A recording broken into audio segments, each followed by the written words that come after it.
Bienvenido, aventureros, a este nuevo episodio donde estaremos nuevamente revisando el desarrollo a través del lenguaje de programación de Java. Recordemos que para poder resolver un problema debemos tener unos pasos definidos. Identificación de la entrada al algoritmo, es decir, identificar las variables independientes con las que vamos a trabajar. Proceso, es decir, identificar claramente cuáles van a ser esos cálculos lógico-matemáticos que vamos a dar para darle solución a un problema. Y las salidas, que en este caso vendría siendo lo que el usuario espera que el programa le entregue. Estos pasos podrían estar asociados en la construcción del algoritmo. Por ende, yo recomiendo que inicialmente nosotros deberíamos declarar las variables que vamos a utilizar dentro del proceso. Seguidamente pasamos a la inicialización de las variables que necesiten ser inicializadas o no, es decir, que tengan un valor inicial, como en este caso los acumuladores, los contadores. Solicitar los datos al usuario, es decir, dejar bien claras las instrucciones para que el usuario vaya realizando el proceso e ingresando los valores que se necesitan. Y desarrollar el procedimiento, es decir, los cálculos lógico-matemáticos que vamos a tener en cuenta. Adicional a eso, pues imprimir las salidas. El siguiente paso para poder desarrollar programas en Java es entender que este lenguaje tiene unos tipos de datos asociados. Estos tipos de datos son byte, short, int, long, que son datos o tipos de datos enteros o números enteros. Lo que lo diferencia es la capacidad de memoria que ocupan. El byte ocupa 1 byte, el short 2 bytes, el int 4 bytes y el long 8 bytes. Esto quiere decir que dependiendo de lo que vaya yo a almacenar, debo identificar claramente qué tipo de datos seleccionar. Tenemos también los tipos de datos reales, que son el float y el double. En este caso, el float ocupa 4 bytes, el double ocupa 8 bytes. Tenemos el char, que es el que permite almacenar caracteres. En este caso, un solo carácter, sea alfabético, numérico o carácter especial. Y tenemos el boolean, que nos permite almacenar valores lógicos, que en este caso puede tomar dos tipos de valores, true o false, es decir, falso, verdadero o falso. Para entender un poco mejor esta parte de por qué tener en cuenta qué tipo de datos seleccionar al momento de declarar mis variables en estos lenguajes que son tan estrictos como lo es Java, aquí les traigo una muestra gráfica de lo que podríamos ser la representación de la memoria RAM. La tabla completa es la memoria RAM y cada ranura vendría representando un solo byte. Miren que para la primera fila tenemos que estamos almacenando la edad de una persona que es 20. No es lo mismo seleccionar, en este caso, que el 20 sea almacenado en un tipo de datos byte, que solo ocupa una ranura, que almacenarlo en un tipo de datos short, que ocuparía dos ranuras para almacenar el mismo valor. O en un tipo de datos int, que ocuparía 4 bytes, es decir, 4 ranuras para almacenar el mismo tipo de datos que estoy almacenando, el valor 20. En ese orden de ideas, pues es relevante tener en cuenta esto para poder hacer uso de los recursos de los dispositivos en los que estamos operando.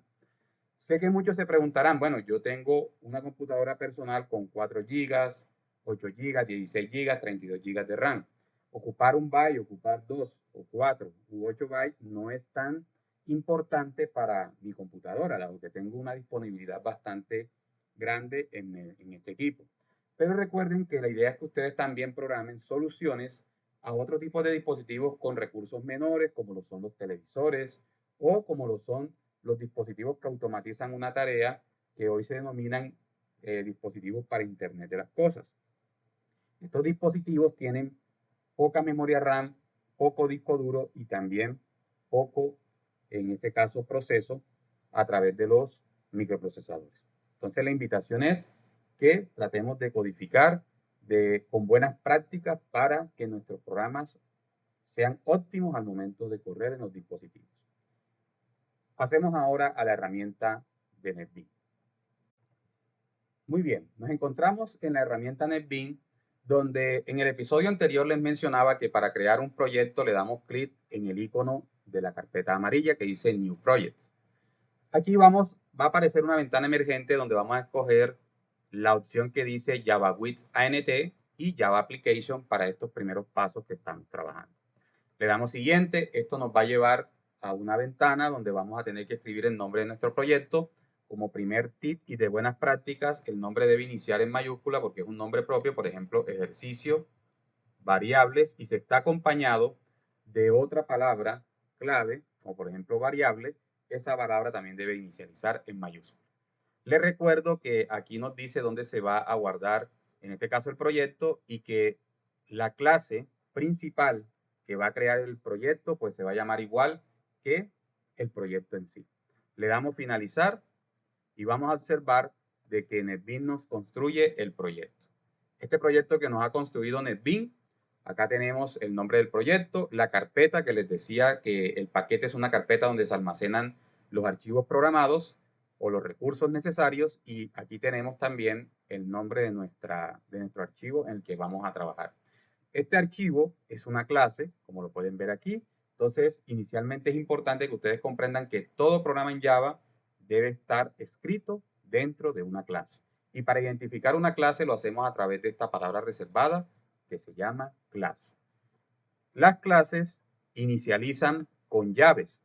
Entonces, aquí voy a hacer una breve explicación. Es probable que no comprendamos del todo lo que voy a hablar de cada aspecto que voy a mencionar de la estructura inicial que nos da NetBeans, pero no se preocupen porque a medida que vamos avanzando en el curso, vamos a ir comprendiendo mejor estos conceptos.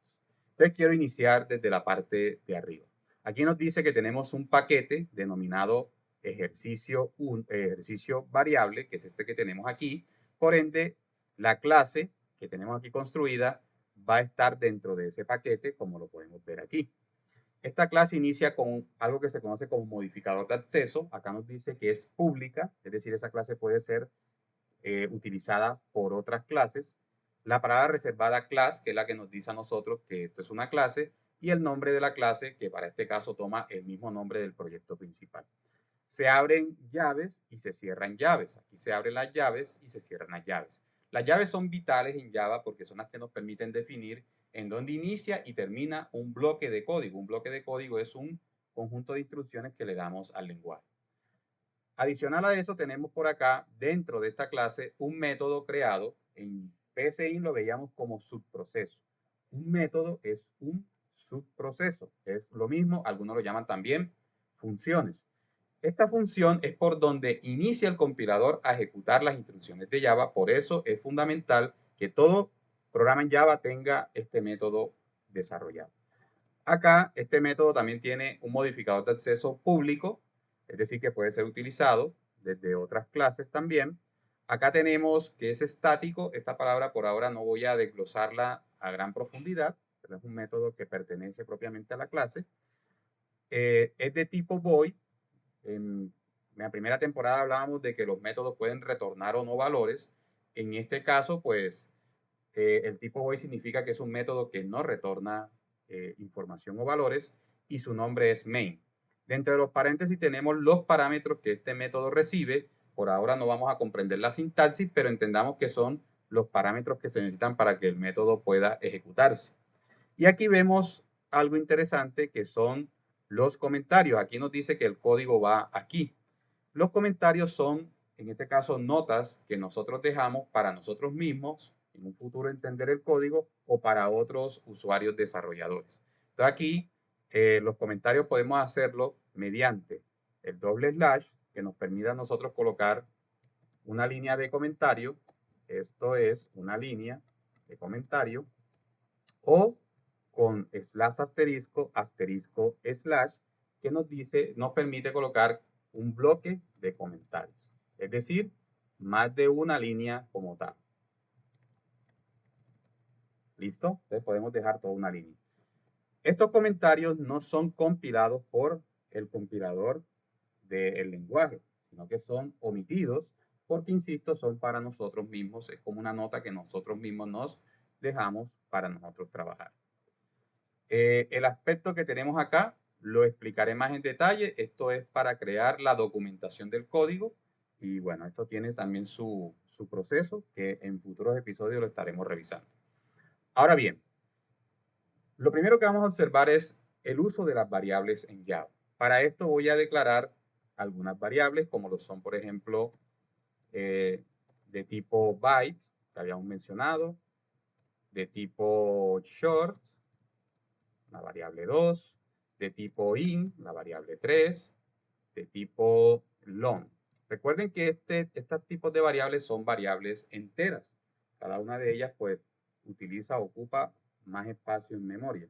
Tenemos las de tipo float, variable 5, las de tipo double, variable en este caso 6,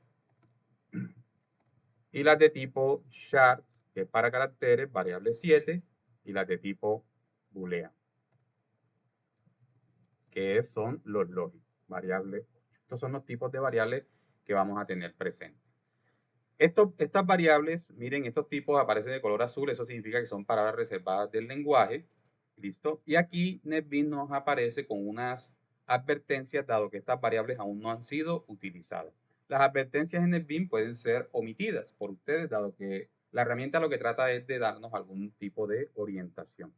Ahora, si yo inicializo, porque aquí lo que he hecho es declarar las variables, solamente decirle de qué tipo son.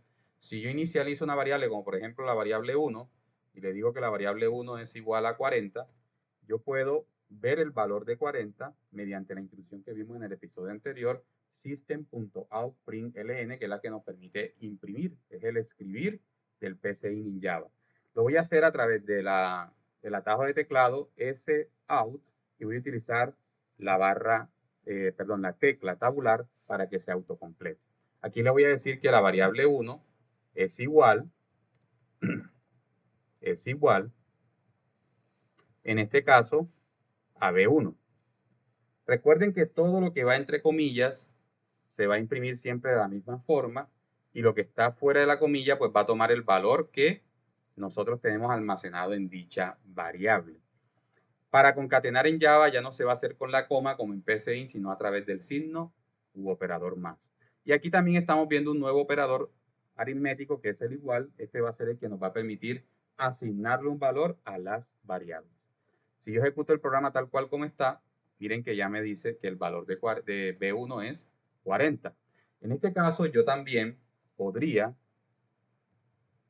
cambiarle el valor a B1 en una segunda instancia, y lo que va a hacer el lenguaje de Java es que va a imprimir el último valor que se ha tomado, ¿sí? Porque se ha hecho o se ha sobrescrito dentro de ese espacio de memoria. Primero tuvo el valor 40, pero en la siguiente línea lo reemplacé por 30. Esto también es importante que lo entiendan. Por eso se llama variable, porque durante el procedimiento vamos a poder variar sus valores. Y si yo, en dado caso, no lo inicializo o no tomo ningún valor antes de proceder a imprimirlo, miren que NetBeans nos arroja un error. Este error que nos arroja NetBeans ya es un foco de color rojo. Si uno le da clic, él nos va a dar algunas recomendaciones para subsanar dicho error. Si yo lo ejecuto, obviamente aquí nos va a aparecer un error, porque es lo que nos dice es: no puedo imprimir un valor que no se ha almacenado en la memoria RAM. No puedo imprimir un valor que no tenemos en la memoria RAM. ¿Listo? Entonces, eso también es fundamental para que lo entiendan. Bueno, para ir cerrando este primer video que tiene que ver con el uso de las variables como tal, es importante entender el tema de semántica.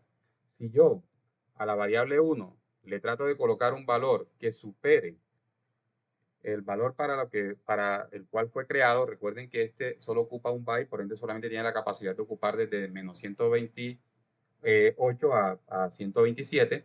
Entonces 400 supera ese rango. Miren que aquí sale un error, y él también nos sugiere de que esto debe ser modificado porque eso no lo comprende, ¿sí?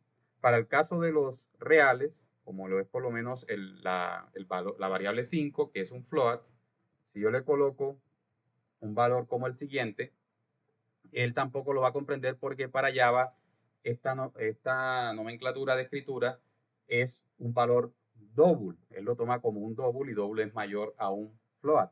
Entonces, para los float hay que colocarle posteriormente la F para que él entienda que es un valor de tipo float.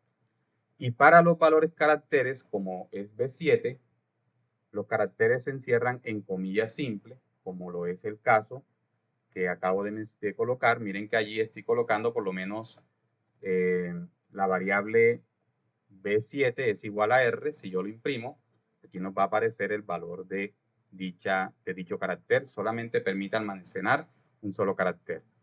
Y la variable 8, que es la que nos permite almacenar valores booleanos, solamente permiten almacenar valores true o valores false, recordando que true es verdadero y false es falso.